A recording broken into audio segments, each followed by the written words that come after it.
Bonjour tout le monde, bienvenue sur Post Ciné, la chaîne du passionné. Aujourd'hui, je vais vous parler de la suite de mon émission consacrée au cinéma d'horreur et fantastique dit de genre du cinéma français. Tout d'abord, avant toute chose, une précision. Plusieurs personnes m'ont demandé, m'ont sollicité pour que en fait j'anime plus mes vidéos en mettant par exemple de la musique ou certaines scènes de films illustrant mes propos.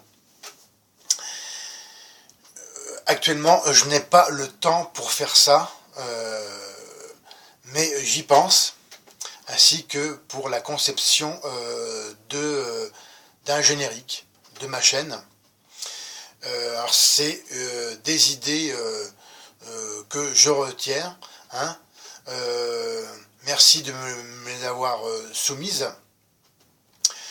Et ce sera à suivre, vraiment, c'est une question de temps pour moi, parce que, eh bien, j'ai une vie. Cela dit, je vais continuer eh bien, ce listing des films français d'horreur, concernant en particulier plus ce genre-là que le fantastique, un peu moins présent dans les films que j'ai vus. C'est plus horreur épouvante, hein, voilà.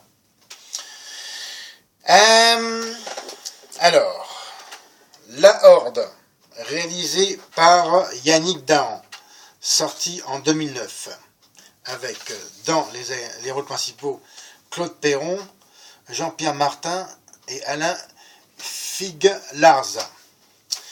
L'histoire: au nord de Paris, décidé à venger la mort d'un des leurs, un groupe de policiers prend d'assaut une tour HLM, dans laquelle s'est barricadée une bande de gangsters, et se retrouve sans le savoir confronté à une horde de zombies.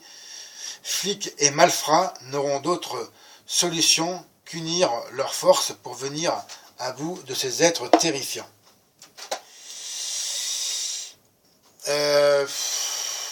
C'est une vraie merde, en fait, voilà.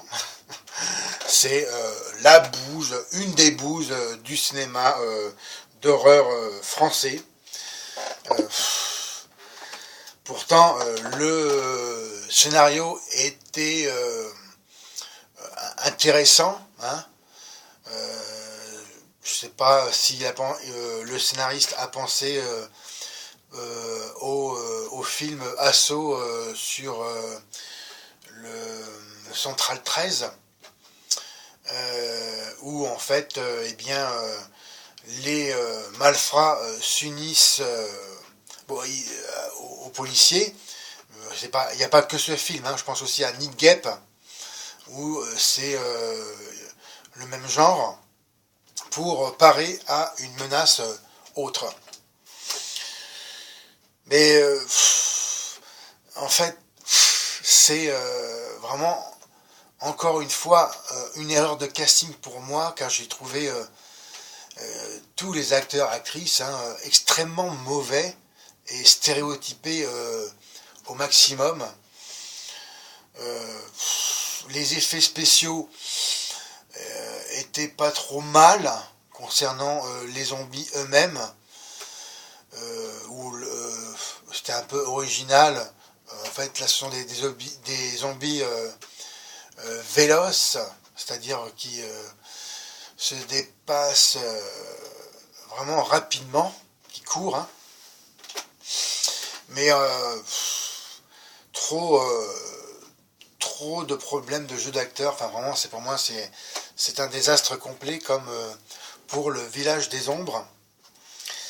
C'est dommage, qu'il y avait une bonne idée de départ. Alors, désolé pour Yannick Dahan, qui a fait ce film, mais je ne sais pas s'il m'écoute. Faudra plus en faire, quoi, tout simplement. Je mets une note par charité de 2/20. Suivi eh bien, de Shaitan, réalisé par Kim Chapiron, sorti en 2006 avec dans les rôles principaux Vincent Cassel, Olivier Berthélémy, Roxane Mesquida.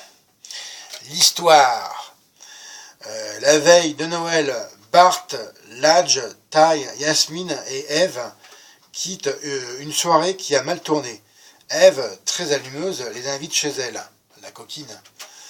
Mais lorsque la jeunesse des villes se retrouve dans les griffes de Joseph, l'étrange gardien de sa maison de campagne, la rencontre bascule dans le conte sanglant.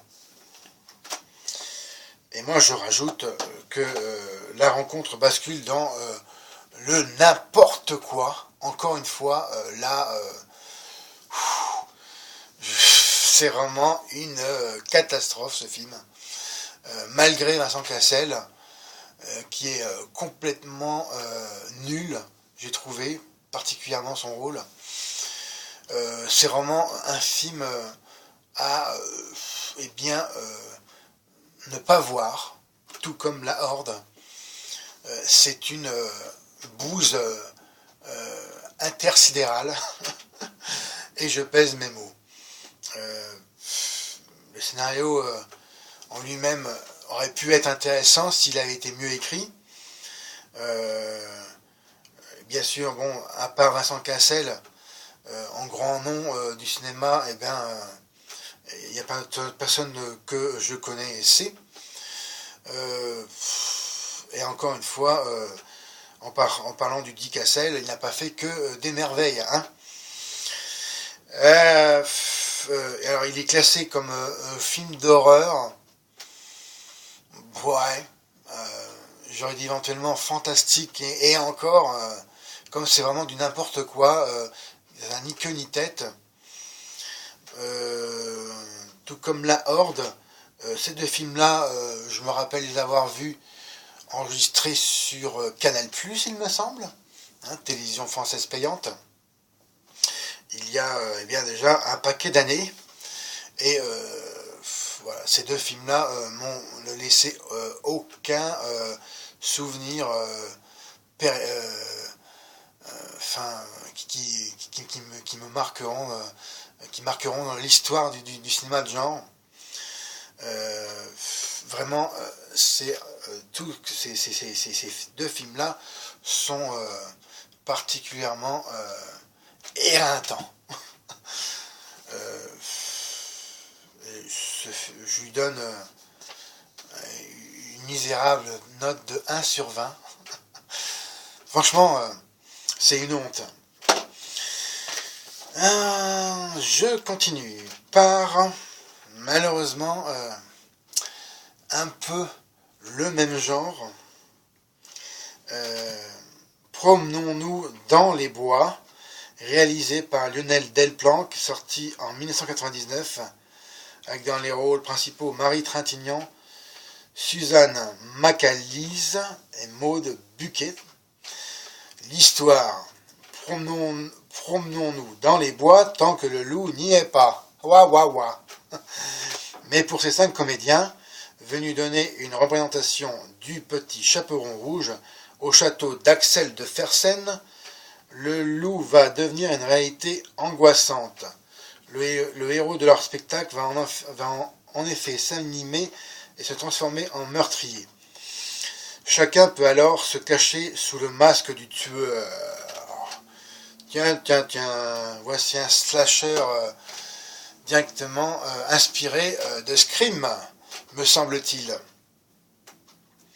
Oui, c'est qu'une inspiration, car tout comme les deux films précédents, c'est encore une bouse intersidérale que la France a pondue, et voilà, c'est vraiment très mauvais. Autant que je me rappelle, pareil, je les avais vus à la télé, hein, en enregistrement sur Canal+, et voilà, ça s'arrête là.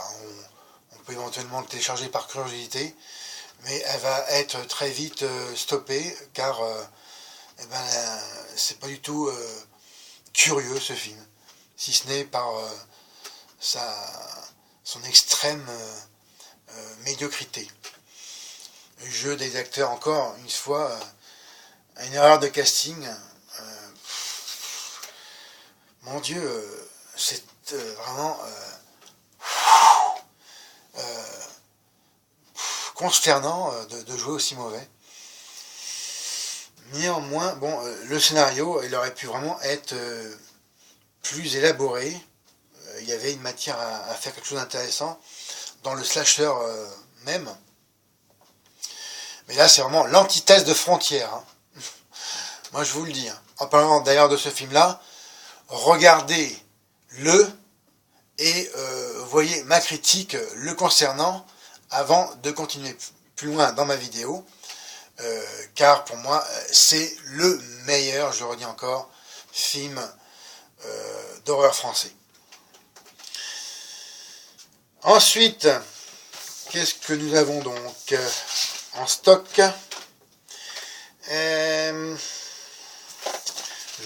Je regarde mes fiches.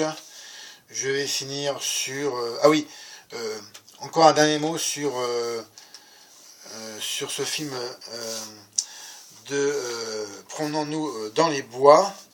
Eh bien, tout ça pour vous dire, que le loup, il n'y était pas, parce qu'on n'a pas eu peur. Enfin, moi, j'ai pas eu peur. je me suis vraiment fait chier. Voilà. Il faut dire ce qui est. Hein. Je continue. Je vais finir sur une note positive, néanmoins, dans cette vidéo.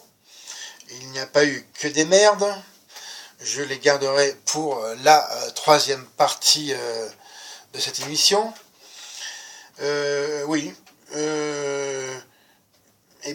C'est le film qui s'appelle Les Dents de la Nuit, réalisé en 2007. Je n'ai pas le nom du réalisateur, mais je le mettrai dans le descriptif en dessous de ma vidéo, dans la rubrique à propos. D'ailleurs, regardez-la bien, car seront mises aussi les bandes annonces des films dont je viens vous parler. Alors l'histoire, c'est Sam, Prune et Alice, qui sont trois amis squatteurs de soirée. Le jour où ils dénichent des invitations pour la très mystérieuse nuit Médicis, ils pensent avoir décroché le gros lot. Ils déchanteront vite en découvrant que leurs hôtes sont des vampires et que tous les invités sont là pour leur servir de buffet. S'il a été très difficile d'y entrer, il va s'avérer être quasiment impossible d'en sortir. Dès lors, nos trois comparses tenteront de s'échapper par tous les moyens, entraînant dans leur fuite Édouard, un décrottable boulet, Crinine, dentiste pour star, et Jessica, femme de mafieux au QI désastreux. C'est une sortie aussi en DVD le 5 mars 2013. Et contrairement aux trois films énoncés auparavant, c'est un bon divertissement. Enfin, c'est une comédie d'horreur. Et les deux genres se marient bien. C'est aussi un film que j'ai vu il y a quelques années, toujours, il me semble, à la télévision payante française, sur Canal+. Et j'en garde un bon, voire assez bon, voire bon souvenir.